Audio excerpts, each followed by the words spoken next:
नमस्कार दोस्तों, आप सभी का लॉ सिखो के दैनिक समाचार विश्लेषण में। तो चलिए आज के आर्टिकल्स देखते हैं। आज का जो हमारा पहला आर्टिकल है ये जेल प्रशासन में कैसे सुधार लाए जा सकते हैं उसके बारे में है। जो हमारा दूसरा आर्टिकल है ये खनिज उत्खनन के बारे में है कि जो खनिजों की खुदाई की जा रही है तो बहुत ही अनरेगुलेटेड तरीके से की जाती है, उसके बारे में यह आर्टिकल बात कर सकता है कि हम स्थिति को कैसे सुधार सकते हैं। जो हमारी फ्यूचर जनरेशन है उनके लिए हम कैसे हमारे खनिजों को बचा सकते हैं एक प्रॉपर यूटिलाइजेशन के वे में। उसके बाद में जो हमारा तीसरा आर्टिकल है ये बैड लोन्स के बारे में बात करता है।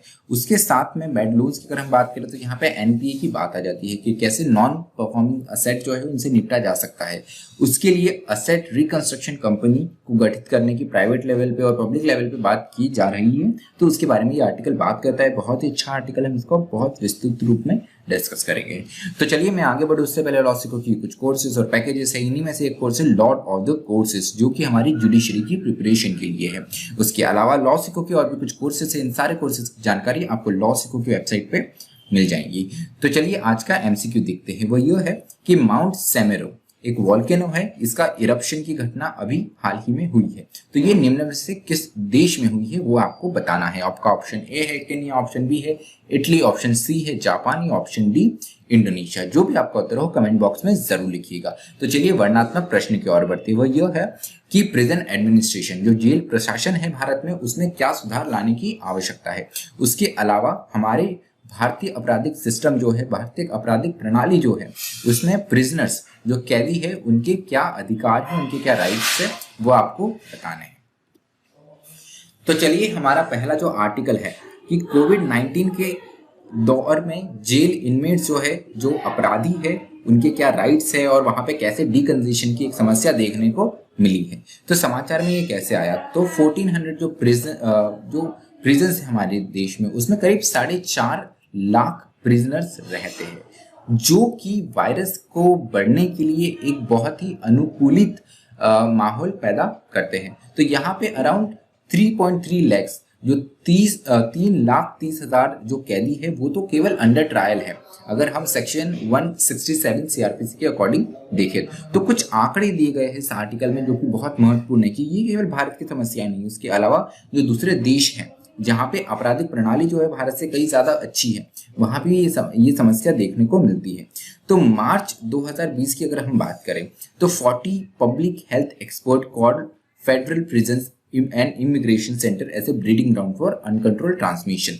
तो यूएस में, अमेरिका में ये कहा गया है कि वहाँ के जो 40 पब्लिक हेल्थ एक्सपर्ट है उन्होंने वहाँ के प्रिजन्स को, जेल को और साथ में जो इमिग्रेशन सेंटर्स है इसे ब्रीडिंग ग्राउंड माना है ट्रांसमिशन का। उसके अलावा सितंबर 2020 तक जो अमेरिका में 50 क्लस्टर्स है कोविड-19 की, उनमें से जो 44 क्लस्टर्स है वो केवल प्रिजन में ही लोकेट किए गए हैं। उसके अलावा यूनाइटेड किंगडम्स की बात करें जहां पे करीब 79,000 प्रिजनर्स है 121 प्रिजन्स में, तो वहां पे भी अगर सितंबर के आंकड़े देखें तो यहाँ पे 883 पॉजिटिव प्रिजनर्स थे। वही अक्टूबर में, अगले ही महीने में ये 1529 हो गए और अगर हम हाल ही के आंकड़े निकालेंगे तो ये उससे भी कहीं ज्यादा हो गए होंगे, ये एक आशंकित किया गया है। उसके अलावा अगर हम सीआरपीसी के अमेंडमेंट देखें 2005 का जिसमें सेक्शन 436A इंक्लूड किया गया था, तो इस पर्टिकुलर सेक्शन में ये कहा गया था खासकर ये अंडर ट्रायल प्रिजनर्स को कैसे सहूलियत मिले उसके बारे में ये बात करता है। तो अगर आपको किसी ऑफेंस के लिए ट्राई किया जा रहा है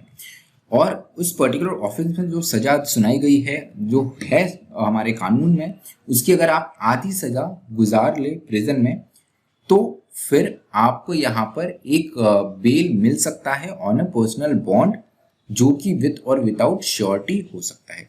उसके अलावा 436A जो है उसकी जो 2 एम है, पहला है डीकंजेशन कि जो एक बहुत ज़्यादा जितना जेल का कैपेसिटी है उससे ज़्यादा वहाँ पे लोग रह रहे हैं जिससे डीकंजेशन हो रहा है, इसको कम करना। और उसके साथ में फेयरनेस की जो फेयर व्यक्ति है जो मे भी पॉसिबली कर को जाके बरी हो सकता है या जो निर्दोष व्यक्ति है, तो इसके साथ में अत्याचार नहीं हो, एक फेयर सिस्टम रहे हमारे देश में, उसके बारे में ये आर्टिकल, ये पर्टिकुलर सेक्शन जो है वो बात करता है। तो चलिए दूसरा जो हमारा आर्टिकल है माइनिंग इन इंडिया कि हमारे यहाँ पे जो खुदाई हो रही है, जो खनन हो रहा है, उसके बारे में बात करता है। तो जब भी हम बात करते हैं रिसोर्सेज को, खासकर नेचुरल रिसोर्सेज को यूज करने का, तो वहां पे बात आती है सस्टेनेबल डेवलपमेंट का, कि हाँ हम डेवलपमेंट करें लेकिन वो ऐसा नहीं हो जिससे हमारे पर्यावरण को बहुत ज्यादा नुकसान पहुंचे। जैसे क्लाइमेट चेंज हमें देखने को मिलता है, उसके साथ में हाई लेवल ऑफ कंजम्पशन ऐसे थ्रेटनिंग एंड फ्यूचर जनरेशन। तो इससे होता ये है कि अगर हम हमारे नेचुरल रिसोर्सेज को अंधाधुंध उसका यूज करें तो ये पर्यावरण के लिए तो एक बहुत बुरा परिणाम डाल सकता है। उसके साथ में फ्यूचर जनरेशन जो है, कि हमारी जिम्मेदारी है कि हमको जो रिसोर्सेज मिले हैं हम उनको पास ऑन करें हमारी फ्यूचर जनरेशन को भी, हम हमारी फ्यूचर जनरेशन के लिए भी कुछ ना कुछ बचा के रखें। तो उसके भी, उस प्रिंसिपल के भी अगेंस्ट, उस सिद्धांत के भी अगेंस्ट ही जाता है। तो हमारी जो भारत में मिनरल पॉलिसी है, जो खनिज नीति है भारत में, वो सस्टेनेबल है कैसे है इसके बारे में बात करता है। तो नेशनल मिनरल पॉलिसी 2019 की जो है वो कहती है नेचुरल रिसोर्सेज, जो प्राकृतिक संसाधन है, are a share inheritance where state is a trustee on behalf of future generation. तो हमें हमारी फ्यूचर जनरेशन के लिए हमारे जो प्राकृतिक संसाधन है उसको बचा के रखने की आवश्यकता है। यहाँ पर जो स्टेट है, जो गवर्नमेंट है, वो एज ए ट्रस्टी है इस नेचुरल रिसोर्सेज की। उसके अलावा जो हमारे ट्रस्टी, उनका प्राइमरी ऑब्जेक्टिव ये है to maintain the corpus of trust and shared inheritance, कि यहाँ पे ट्रस्ट एक कॉर्पस जो है वो बना के रखे, और साथ में जो शेयर्ड इनहेरिटेंस हो कि ये कई पीढ़ियों तक चलता रहे, उसके बारे में हम, ये जो ट्रस्टी है, जो स्टेट है, उनकी मुख्य भूमिका है। तो यहाँ पे सेल ऑफ इनहेरिटेंस की बात की गई है कि जब भी हम ऑयल का एक्सट्रैक्शन करते हैं, गैस का एक्सट्रैक्शन करते हैं या खनिजों का खनन करते हैं, तो ऐसे केस में treating mineral sale proceed as a revenue और इनकम, कि जो भी सेल किया जाता है उसे हम रेवेन्यू या इनकम के रूप में ट्रीट किया जाता है। तो यहाँ पर sold at prices lower than their actual worth.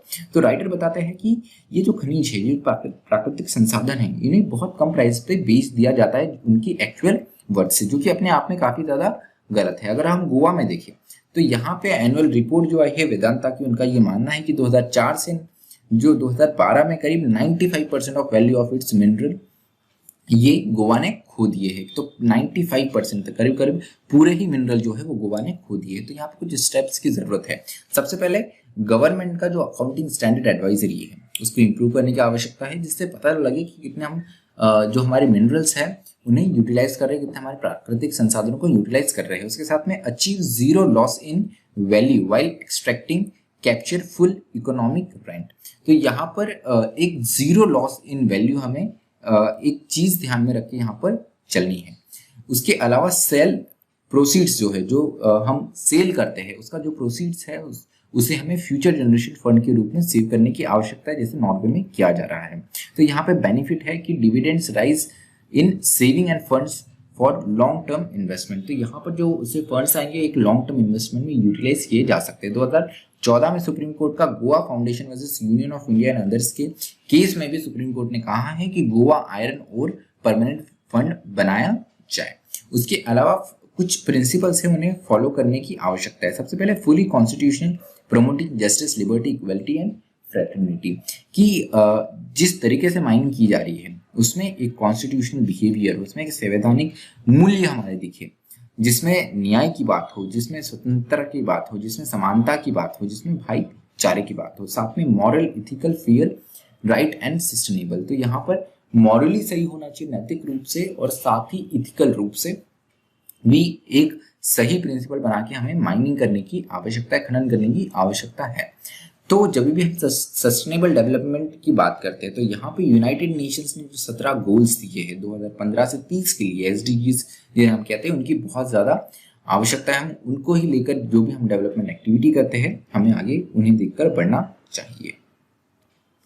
तो चलिए तीसरा जो आर्टिकल है non performing assets and bad banks के बारे में। तो क्या होता है ये बैड बैंक्स? एनपीए जैसे आपको पता होगा, आपने सुना होगा। तो आरबीआई गवर्नर ने recently agreed to consider creation of bad banks to resolve the growing problem of NPS. तो जो एनपीए नॉन परफॉर्मिंग असेट है, जैसे एनपीए क्या होते हैं कि ऐसे असेट बैंक के जो कि परफॉर्म नहीं कर रहे हैं।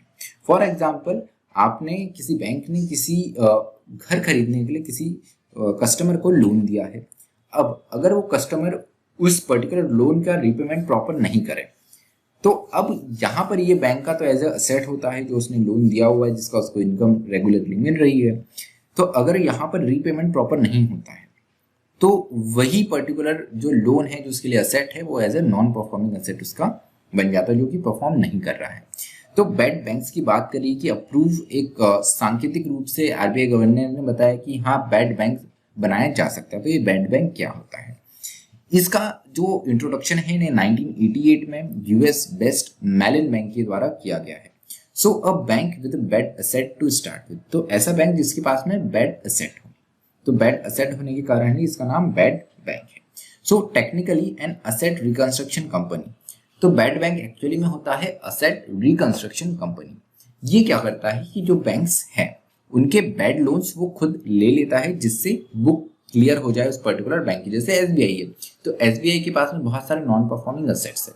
अब ये सारे नॉन परफॉर्मिंग असेट जो है वो डिस्काउंटेड रेट में वो असेट रिकंस्ट्रक्शन कंपनी को दे देते हैं। अब ये असेट रिकंस्ट्रक्शन कंपनी की जिम्मेदारी है कि वो जो भी फॉर एग्जांपल अगर होम लोन है तो इन होम लोन में अगर प्रीपेमेंट नहीं हो रहा है तो वो उसका सेल करवाए या उसका ऑक्शन करे, तो अपने तरीके से लीगल रिकॉर्ड्स करके यहाँ पर रिकवरीज कर सकता है। क्योंकि बैंक का जो काम है वो है बोरोइंग और बोरोइंग लैंडिंग का काम होता है। उसके अलावा अगर वो ये इन कामों में भी इंडल्ज हो जाए तो जो मेन फोकस रहेगा उससे बैंक डाइवर्ट हो सकता है। इसलिए यहाँ पर बैड बैंक की असेट रिकंस्ट्रक्शन कंपनी की सहायता ली जाती है। तो it helps the commercial bank to clean balance sheets by solving NPS. तो यहाँ पर एक और फायदा ये होता है कि उनकी बुक्स जो है, जो फॉर एग्जांपल जो पब्लिक बैंक है, प्राइवेट बैंक है, इनकी बुक्स क्लीन हो जाती है, जिसके कारण इन्वेस्टर भी इंटरेस्ट दिखाता है वहाँ पे इन्वेस्ट करने का, कस्टमर्स भी आते हैं वहाँ पर अपना सेविंग या डिपॉजिट करने के लिए। तो ये बैंक्स के लिए काफी ज्यादा सहायतापूर्ण हो सकता है। तो यहाँ पे stand off RBI and government क्या है ऑन बैड लोन्स। तो former RBI governor Raghuram Rajan oppose the idea stating that did not see how it would improve matter. तो आरबीआई की जो पूर्व गवर्नर है रघुराम राजन, इन्होंने प्रश्न चिन्ह इस पे खड़ा किया है कि कैसे ये बैंक की सिचुएशन ठीक कर सकता है। तो इनका बेसिकली यहाँ पर मानना ये है कि हमें इसे प्रिवेंट करना चाहिए। ये हो चुका है, उसके बाद में हम एक और एंटिटी बना के वहां पर ये ट्रांसफर कर रहे हैं, तो समस्या का तो यहाँ निदान नहीं है। तो सबसे पहला स्टेप तो ये होना चाहिए कि हमने प्रिवेंशन की ओर ज्यादा ध्यान देना चाहिए। उसके अलावा जो आचार्य जी हैं उनके द्वारा यहाँ पर कुछ सजेशन, दो मॉडल सजेस्ट किए गए हैं। एक प्राइवेट एसेट मैनेजमेंट कंपनी का, जिसमें बात की गई है suitable for asset that will have economic value in short run with moderate level of डेप्ट फॉरगिवनेस। तो यहाँ पर एक प्राइवेट एसेट मैनेजमेंट कंपनी की स्टैब्लिश की जा सकती है जिसमें एक मॉडरेट लेवल हो जिसमें कि हम डेट को फॉरगिव कर सकते, वैसे हमें स्थापित करने की आवश्यकता है, और जहाँ पे इकोनॉमिक वैल्यू जो है वो शॉर्ट रन के लिए लड़ रहे हैं। उसके अलावा नेशनल एसेट मैनेजमेंट कंपनी जो है वहाँ पे for sector with possibility of economic unviable asset, की ऐसे एसेट्स जहाँ पर उसका वैल्यू इतना नहीं निकले और जहाँ पर ज़्यादा चांसेस हो एक हाई लेवल इतना कंफर्ट नहीं हो कि हम डेट को आराम से भूल सके। तो भारत में अगर एनपीए की समस्या की बात करते हैं तो ग्रॉस एनपीए जो है बैंकिंग सेक्टर में, ये अंदाजा लगाया जा रहा है कि सितंबर 2021 तक ये 13.5% तक ग्रो हो सकता है फाइनेंशियल स्टेबिलिटी रिपोर्ट के अनुसार, जो कि अपने आप में काफी ज्यादा बड़ा है। अगर कॉर्पोरेट डेट के वर्थ की बात करें तो ये करीब 15.52 लाख करोड़ है, which has come under stress under COVID-19 in India, while 22.20 lakh crore was clearly under stress before pandemic। तो एक बहुत बड़ी समस्या है, बहुत बड़े अमाउंट है ये केवी कामत कमेटी के अनुसार ये आंकड़े दिए गए हैं। तो चलिए हमारा विश्लेषण आज जो है वो यही समाप्त होता है। अगर आपको इस वीडियो की पीडीएफ चाहिए तो आप हमारे टेलीग्राम चैनल से डाउनलोड कर सकते हैं। उसके अलावा अगर आपको और कोई जानकारी चाहिए तो वो भी आप हमारी वेबसाइट से ले सकते हैं। तो चलिए इसी तरह पढ़ते रहिए, मेहनत करते रहिए।